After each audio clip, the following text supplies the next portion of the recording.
Well, U.S. tariffs are now in place, and new reporting finds the Trump administration is misrepresenting fentanyl figures to justify them. The facts establish very clearly that Canada is not an issue in terms of source of illegal fentanyl into the United States. So the Trump administration, however, says U.S. border agencies, you've probably heard this number, 43 pounds of fentanyl at the northern border last year, marking a massive increase.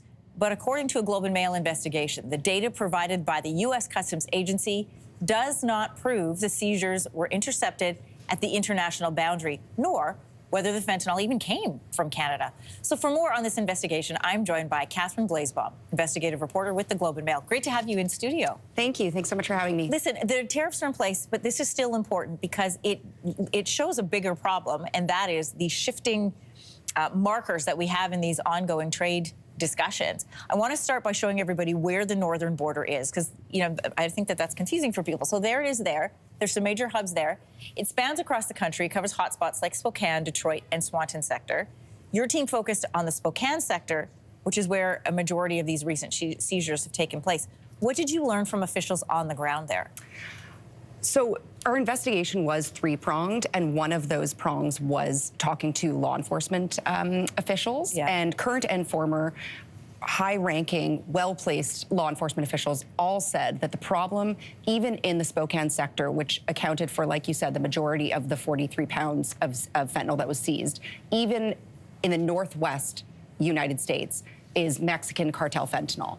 Right. None of them could point to a single case that involved fentanyl flowing from Canada. And then that leads people to wonder, so how does that information change once it hits the White House and then he's in front of, and President Trump's in front of microphones? Well, and that's exactly why we decided to take a look at these numbers. If the White House is using them to justify tariffs against Canada, let's take a look at those figures. And so we really homed in on the 43 pounds that the Trump administration was citing. And our investigation showed that the border agency's methodology attributes fentanyl seizures to the northern border that, in fact, had nothing necessarily to do with the northern border, and in many cases had nothing to do with Canada. In fact, the fentanyl was coming from the southern border up through states like California and Arizona and into the Spokane sector, which covers Washington, Idaho, and parts of Montana. So then how is this data misrepresented? Because we're hearing 43 pounds. That number has to come from somewhere. And how much fentanyl is actually flowing into the U.S. from Canada? I don't think we'll actually know the precise number of how much fentanyl is flowing from Canada to the United States. We were able to find a seizure of about 5.5 pounds in Detroit last year. 5 pounds? 5 pounds. That the American authorities say originated from Canada. The Canadian authorities sort of dispute that it originated in Canada, and they're saying that actually Canada was sort of more of a way station, that it was just a transshipment flowing through Canada. But these figures are absolutely being misused by the Trump administration to paint Canada in a particular light. I mean, we know that fentanyl flowing from Canada represents much less than 1% of the total amount of fentanyl that is flowing into the United States. Right. This isn't the first time that congressional Republicans have used the northern border data to add some pressure to Canada. Can you give us some other examples of when this has been used in the past? Absolutely. I mean, like you said, this isn't the first time, and I'm sure it won't be the last. It has been used in, for example,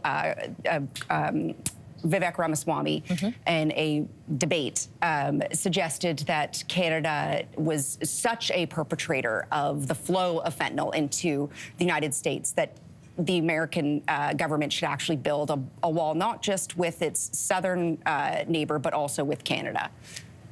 Unbelievable. And, when you hear how do you feel when you hear those numbers being repeated on a world stage? I mean, the thing that really jumped out to us, my colleagues Colin Freeze and Andrea Wu, who together did the reporting, it was this comment by the White House that Canada was responsible for a massive 2,050% increase of fentanyl crossing the border. And they were using the 43-pound figure, which we have debunked, and they were comparing it to an outlier figure of something like 2 pounds in 2023. Wow. So I think we can tell, and I think Canadians can see from this, that the figures are being misused. And as you said at the beginning, the goalposts keep moving, and I think Canadians are rightly frustrated.